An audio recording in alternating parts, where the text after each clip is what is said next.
Chairman, Judiciary Committee, Mr. Jordan from Ohio. Thank you, Mr. Chairman. Mr. Homan, Mr. Beer said that everything is wonderful in the Biden administration when it comes to the border. I think he said in his opening statement they are rebuilding the system. They're pulling it back from the brink. Do you agree with that assessment that Mr. Beer has of the Biden administration? Absolutely not. They tore down the system. You know who else disagrees with him? Democrat mayors. Democrat mayors in sanctuary cities. It's amazing to me that these sanctuary cities are sanctuary cities until it's actually time to provide sanctuary. But they disagree with him as well. So you said earlier, both you and Mr. Edlow, you said this is by design. This is intentional. I mean, and you basically, I think if I got it right, you said three main things. Stop building the wall, get rid of Remain in Mexico, and release people when they get here. And that incentivizes people to come from, I think you said 181 countries come to the border. Because they know there's no wall to get over, there's no wait in Mexico, and they're going to get released to wherever they want to go. Is that right? Absolutely. The first few days in office, President Biden signed over 90 executive orders abolishing all the policies that were proven effective based on numbers. Anybody can go to cbp.gov and look at the numbers. But I want to address one thing real quick. Sure. I'm sick and tired of people in Congress talking about xenophobic and racist policy of the Trump administration. We enforce the law. If I'm a racist, what's that make Congress? They wrote the law. We're not making this up. We're enforcing laws enacted by Congress. Second of all, about the family separation thing, because talking about tearing babies out of mothers' arms. I'm the only one in this room that's been on that border. I'm the only one that's interviewed girls. Hey everyone, welcome back to Congress Daily. If you're new here, don't forget to hit that subscribe button and join the community for more content on the latest political debates and breaking news. Today, we're diving into Jim Jordan's strong rejection of the Biden administration's handling of border security and what it means for U.S. immigration policy. Trust me, you don't want to miss this. So let's jump right into it. Jim, as young as 9 years old, been raped multiple times. You look in their eyes and they're dead. Their souls are gone. They have every ounce of what they think is humanity is gone because they were raped numerous times by criminal cartel members. I stood in the back of a tractor trailer with 19 dead migrants at my feet, including a 5-year-old little boy. I've seen many dead bodies on the border. I've been down there numerous times this past year where border patrols are giving CPR to an infant child 6 months old. I've seen border patrols say heroes, patriots who jump in the river with 60 pounds of gear on, putting their lives on the line to save lives. What the whole thing about zero tolerance was to save lives. Maybe if we prosecuted people, they stop bringing their children through that process. Maybe less people will die. Maybe less women will get sexually assaulted. That was the reason. It wasn't to tear babies out of mothers' arms, to prove a point and not reunite them to make it cruel. That wasn't the purpose of the law. And there was nobody that saw that we aren't going to reunite them. We're just going to call this a terrible policy. That's a false statement. That's a lie. I was there. I was involved. Don't say that we had no intention of reuniting these families. It's ridiculous. Mr. Homan, which sort of raises, I think, the fundamental question. If this is intentional, if it's by design, why would they do it? What's the overall objective? That's what I can't figure out is why would they do it? You know, I ask myself that question every morning. President Biden voted for border barriers. He voted for the Secure Fence Act. Why did he stop building them then? You know, because this is political. There's no other reason. I'll ask anybody, what is the downside on less illegal immigration? What's the downside in having a secure border? What's the downside unless women get sexually assaulted? What's the downside unless children are drowning in the river? What's the downside unless fentanyl coming to this country to kill thousands of Americans? What's the downside unless trafficking, sex trafficking of women and children? What's the downside on billions of dollars not being made by the cartels?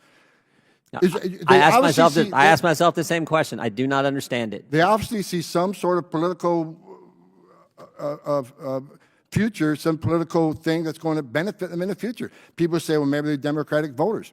Maybe not. But I know one thing, President Biden also overturned the Trump census rule, which millions of these people in sanctuary cities be counted in the next census.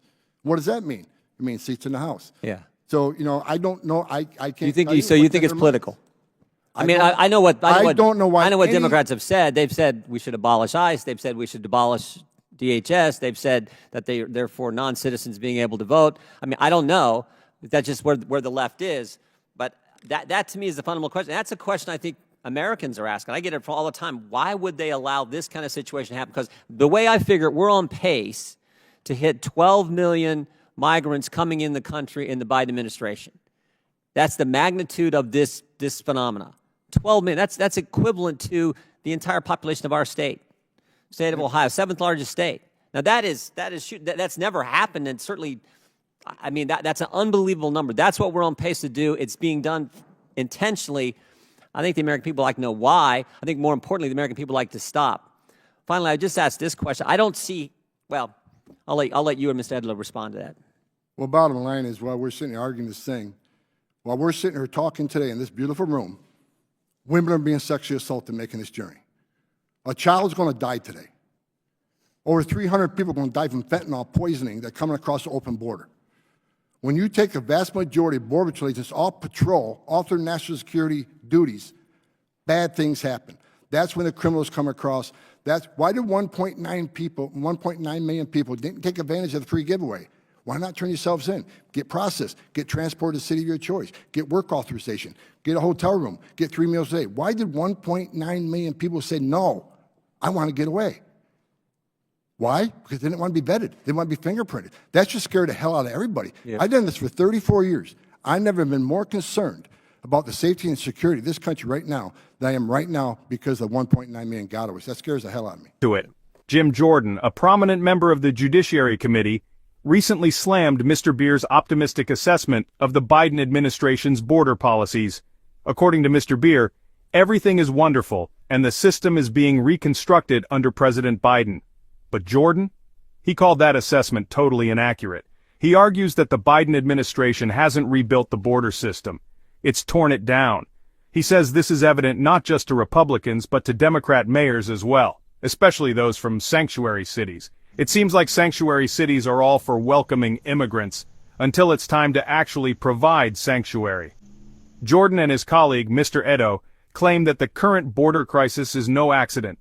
They believe it's a direct result of intentional decisions made by the Biden administration. What decisions?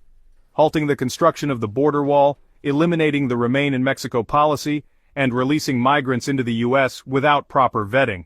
According to Jordan, these policies are incentivizing people from all over the world to rush to the border.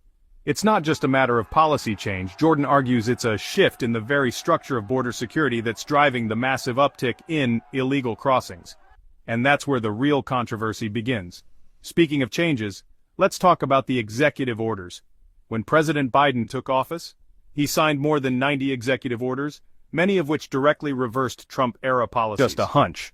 Jordan points to the fact that the Biden administration has overturned policies that would affect census results, which could potentially shift political power in the future.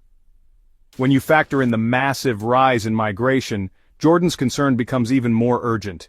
He predicts that by the end of Biden's term, the U.S. could see 12 million migrants enter the country, a number so large it's equivalent to the population of Ohio. That's a huge shift in demographics, and Jordan fears the implications this might have for the country's future. So, there you have it. Jim Jordan's very strong critique of the Biden administration's border policies and the potential long-term consequences of these actions. Whether you agree or disagree with his views, one thing is clear.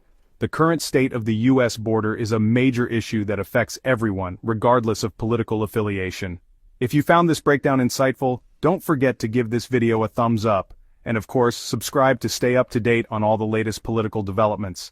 Let me know what you think in the comments. Do you agree with Jordan's assessment, or do you have a different take on the situation? Until next time, take care and stay informed.